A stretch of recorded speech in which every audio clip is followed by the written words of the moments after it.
you doing? Happy Halloween. I'm going to be making something for you today. I'm going to be making something called Tomato Mystery Jello. This is a vintage recipe I'm making today that's called Mystery Salad. But I'm going to be putting it in a brain mold and calling it Tomato Jello Salad. We're going to start with some raspberry jello. Put it in a bowl. We need 7 ounces of boiling water. We're going to pour that on top of that jello.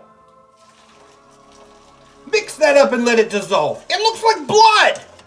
I've got 2 cans of Mexican stewed tomatoes. I'm going to put those inside and break them up with a spoon.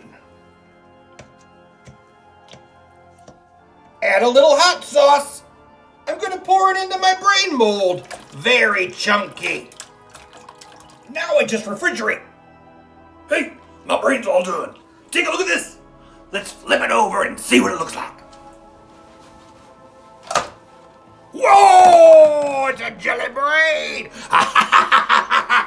Let's taste this jelly brain.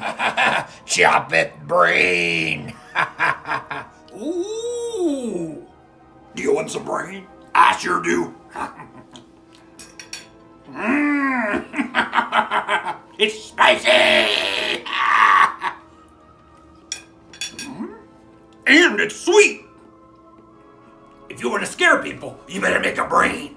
Thanks for watching Jim's Kitchen. I'll see you next time. Bye. Well, I went to my doctor and I said, I don't need brain surgery. Well, he changed my mind.